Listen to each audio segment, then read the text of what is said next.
Hello everyone. तर इकडे आता सकाळचे वाजले 6 आणि रातच्या टिफिनची तयारी चालली आहे माझी. तर आज ना टिफिनला मी त्याला ब्रोकली करणार होती. तर ब्रोकली की नाही थोडंसं मीठ घालून पाण्यामध्ये उकळून घेतली आणि त्यानंतर मग फोडणी देणार आहे. आपली फ्लॉवरची भाजी असते ना, त्या पद्धतीनेच करून देते मी राजला.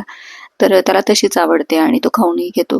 ब्रोकली तशी आपल्याला डाएटमध्ये सुद्धा वापरता येते आणि चांगली असते. तर म्हटलं चला आज त्याला ब्रोकलीची भाजी आणि पोळी असं त्याचा आज टिफिन होता. तर इकडे आता ब्रोकली शिजली होती आपली आणि मी पाणी काढून घेतलं आणि त्यानंतर मग फोडणी दिली. तर नेहमीच आपलं जशी आपण फ्लॉवरची भाजी करतो ना, हिरवी मिरची वगैरे घालून त्या पद्धतीनेच करायची किंवा मग तुम्ही लसूणचं लाल तिखट ते पण घालू शकतात. तर इकडे आता टिफिन माझा जवळ-जवळ झालेला होता आणि म्हटलं चला पटकन आता एका बाजूला पोळ्या पण करून घेऊया म्हटलं आणि त्यानंतर मग पुढची कामं. तर आज की नाही दीदीच्या टिफिनला मी कसुरी मेथीचं पुरी देणार होती आणि त्यासोबत बटाट्याची भाजी. पण तिला की नाही स्मॅश केलेले बटाटे पाहिजे होते. म्हटलं ठीक आहे. मग इकडे आता कणिक केलं आणि त्यामध्ये कसुरी मेथी, त्यानंतर थोडंसं जिरे, ओवा असं घालून ती पुरी तिला तळून दिली आणि त्यानंतर मग इकडे आता बटाट्याची भाजी करते मी. तर तिला की नाही लाल भाजी पाहिजे होती बटाट्याची. आपली पिवळी म्हणजे हिरवी मिरची घालून जी करतो ना, तर ती पिवळी भाजी नको होती. म्हटलं ठीक आहे. मग बटाटा चांगला शिजवून घेतला आणि ही अशी लाल भाजी करून दिली. त्यानंतर म्हटलं चला टिफिन झाले होते आणि आज की नाही आवळ्याचा ज्यूस वगैरे मला करायचा होता, पण काही जमलंच नाही. मग नुसताच एक आवळा मी सकाळीच खाऊन घेतला. त्यानंतर अंघोळ वगैरे करून फ्रेश झाले आणि म्हटलं चला आता थोडंसं क्लिनिंग करून घेऊया म्हटलं. तर डायनिंग एरियाचा डायनिंग टेबल वगैरे क्लीन करून घेतला. चेअर वगैरे पुसून घेतल्या आणि त्यानंतर मग हॉलकडे वळली. तर कसं असतं ना, की रोजच्या रोज पुसणं होत नाही, पण निदान एक दिवसाआड तरी पुसून घ्यावं, नाहीतर मग जास्त धूळ वगैरे बसायला होते. आणि जरी आपण त्याला म्हणजे पुसून घेत असलं तरी पण वरून काहीतरी टाकलेलं असलं की बरं पडतं. पण म्हटलं नको ते म्हणजे मी एक डायनिंगचं कव्हर बघितलं होतं आणि त्याला इलास्टिक होतं, तर डायनिंगच्या त्या टेबलाला ते अडकून द्यायचं आणि वेगवेगळ्या कलरमध्ये वेगवेगळ्या याच्यात होतं ते पाना फुलांमध्ये असं होतं. पण ते अजिबात चांगलं वाटत नव्हतं. म्हटलं डायनिंगचा पूर्ण लुकच जाईल. तर म्हटलं नको मग. तर थोडंसं 1-2 दिवस आड पुसून घ्यायला काही हरकत नाही.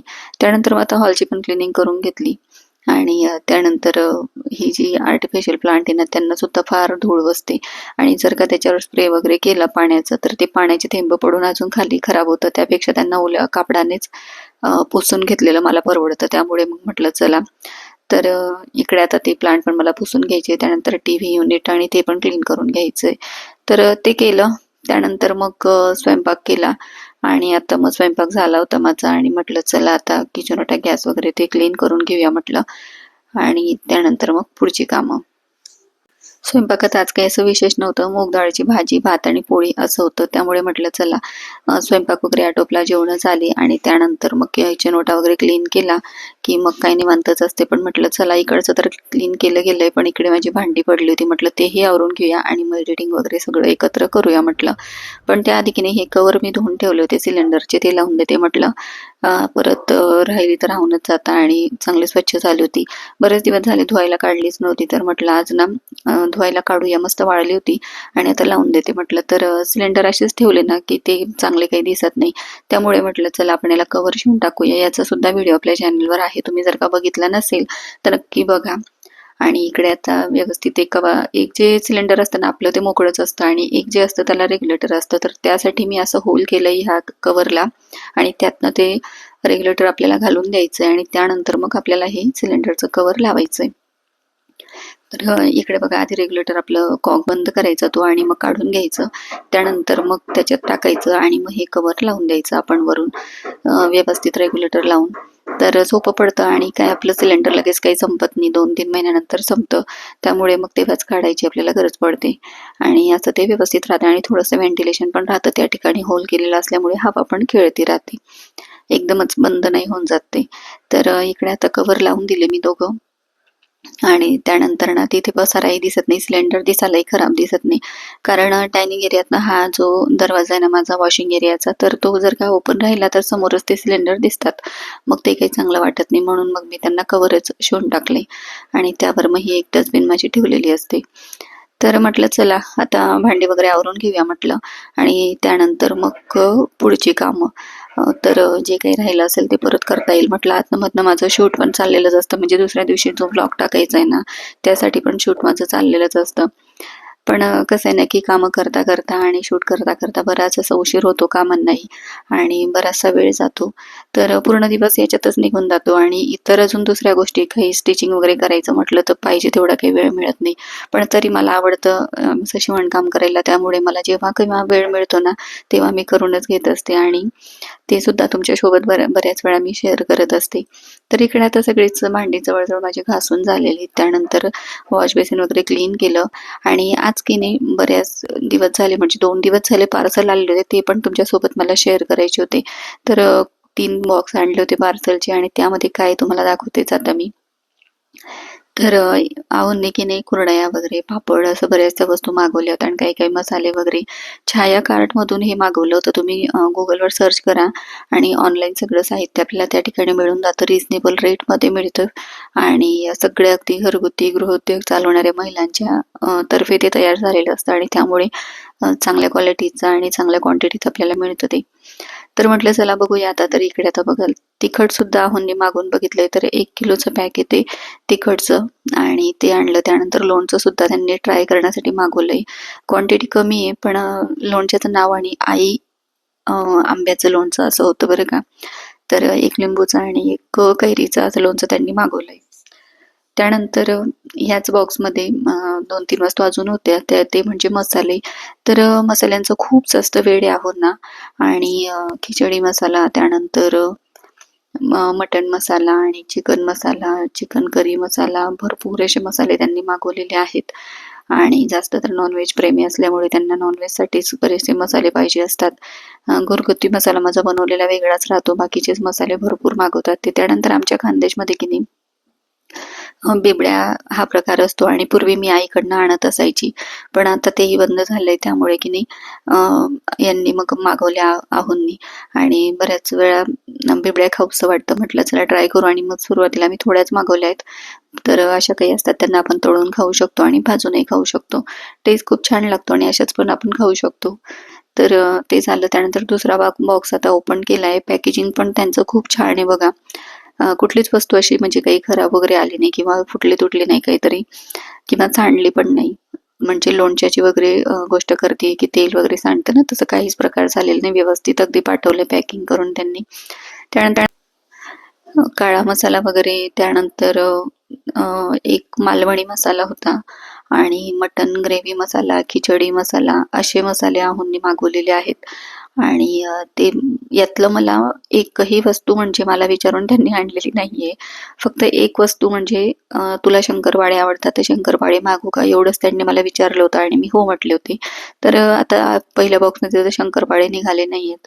दुसऱ्या बॉक्समध्ये बघूया आता. तर मसालेच भरपूर असे निघतायत आणि सगळे मी वापरेल तेव्हा सांगेल तुम्हाला. छाया कार्डचे प्रोडक्ट आहेत हे आणि म्हटलं चला अजून मसाला निघाला होता बघा, पावभाजी मसाला आणि हा आहे चटपट कांदा लसूण मसाला. त्यानंतर हे पापड आहेत नागलीचे, गहू तांदळाचे पापड असे ते मागवले 1-1 किलोच्या पॅकेजिंगमध्ये आणि हा चॉकलेट टी आहे, तर तो पण आपण आज करून बघणार आहेत. संध्याकाळी वगैरे चहा करेल ना त्यावेळेस करेल. आता हा तिसरा बॉक्स आहे आणि त्यामध्ये तांदूळ मागवला होता इंद्रायणी 1 किलो, त्यानंतर वेफर्स आणि हे साबुदाण्याचे वडे, साबुदाण्याचे पापड, साबुदाण्याच्या चकल्या अशा 1-1 किलोच्या क्वांटिटीत आम्ही मागवल्या आहेत. म्हटलं ट्राय करून बघूया. वाळवणाचे पदार्थ शक्यतो आईकडनंच मला मिळायचे. मी घरी काही खूप जास्त करत नाही. म्हटलं चला ट्राय करूया. आणि इकडे याचे पापड, साबुदाण्याचेच पापड आहे ते पण. तर सगळं असं ह्या बॉक्समध्ये आहे आणि आता तुम्हाला दाखवते की शंकरपाळे पण माझ्यासाठी त्यांनी मागवले होते. तर मध्येच म्हटलं शंकरपाळे काय विचारताय, पण मला आवडतात ते म्हणून म्हणे ट्राय करूया आपण. तर एवढं सारं सामान मागवलेलं होतं. आता संध्याकाळची वेळ आहे, म्हटलं चला चहा वगैरे करूया आणि चहा करायच्या आधी ना आहोंचंच मी जर्किन वगैरे स्वेटर जे आहेत ना ते धुवून ठेवले होते आणि आता इकडेच ऊन होतं म्हणून मग इकडेच वाळत घातले होते मी झुल्यावर. तर म्हटलं चला वाळले असतील तर संध्याकाळचं मग आता चहा वगैरे करते आणि आज आपण की नाही हा चॉकलेट चहा बनवून बघणार आहे. तर स्मेल तर इतका सुंदर येत होता ना, सुगंध पूर्ण चॉकलेटचा येत होता आणि म्हटलं चला आहोंसाठी केला, थोडा मी घेतला. तर बघूया म्हटलं टेस्ट करून. तर इकडे बघा कलर वगैरे छान आलेला आहे आणि टेस्टला पण खूप सुंदर आहे. चॉकलेट सारखा फ्लेवर येतोय आणि टेस्ट पण चॉकलेट सारखाच आहे. तर म्हटलं चला आता संध्याकाळच्या वेळी कपडे वगैरे काढून आणले आणि कपड्यांचा पसारा काही संपत नाही. तर इकडे आता कपड्यांच्या घड्या घालून घेते मी. संपूर्ण दिवस कसा आपल्या कामातच जात असतो आणि थोडा जरी वेळ मिळाला तर त्यातनंच मी माझं मग स्टिचिंगचं काम करत असते. आणि असं वाटतं ना, की रोज तीच कामं. पण कधी-कधी वाटायला लागतं ना, की ती कामं आपण नाही केली तरी पसारा खूप होणार आहे आणि मग वेळच्या वेळीच केलेली बरी आणि करायची तर आपल्यालाच असतात. त्यामुळे मग मी वेळच्या वेळीच करून घेते. आता हे कपड्यांचा पसारा होता कारण सॅटर्डे, संडे तर आता एक्स्ट्राचे कपडे पण असतात. त्यामुळे मग सगळ्यांचे कपडे मी शॉर्टेज करून एका बाजूला ठेवून देत असते म्हणजे लागलीच कपाटात ठेवता येतात. त्यानंतर आता संध्याकाळच्या स्वयंपाकाची वेळ होणार आहे लगेच. तर ह्या कपड्यांच्या घड्या घातल्यानंतर जो काही थोडाफार वेळ असतो त्यामध्ये मग थोडंसं रिलॅक्स बसते मी आणि संध्याकाळच्या वेळी मग काही जास्त मशीनवर वगैरे बसणं होत नाही मला. अंधार पडला की आणि नको वाटतं मग ते. मग दिवा वगैरे लावायचा आणि देवाची पूजा वगैरे करायची. त्यानंतर मग स्वयंपाकाची वेळ होते. 7:15 7:30ला स्वयंपाकाची वेळ होते. म्हटलं चला आज स्वयंपाकात काय करायचं, तर आज की नाही आम्ही गोड कढी केलेली आहे. बिना हळदीची. मी नेहमी हळद घालून कढी करते. आणि सकाळची जी भाजी होती ना बटाट्याची, ती बरीचशी उरलेली होती. मुलांनी थोडीच खाल्ली होती. मग म्हटलं चला याचं काय करायचं, तर मिरच्या होत्या ह्या माझ्याकडे मोठ्या आणि कढी आणि खिचडीचा बेत होता. तर मग त्यासोबत ह्या मिरच्या म्हटलं खूप छान लागतील. मग तेच आता बटाट्याची भाजी मिरचीमध्ये भरून द्यायची आणि त्यानंतर पिठाचा घोळ करायचा. डाळीच्या पिठाचा आणि त्याच्यामध्ये घोळून आपल्याला तेलामध्ये डीप फ्राय करून घ्यायचं. खूप छान लागतात त्या मिरच्या, टेस्टी लागतात. खिचडीसोबत तर अजून एक नंबर लागतात. त्यानंतर डाळ-भात सोबत सुद्धा तुम्ही करू शकतात. तर इकडे आता जेवण रेडी आहे आमचं. आम्ही जेवण करतो. तुम्हाला ब्लॉग कसा वाटला नक्की कमेंट्समध्ये सांगा. ब्लॉग आवडला असेल तर लाईक, शेअर, सबस्क्राईब करायला अजिबात विसरू नका.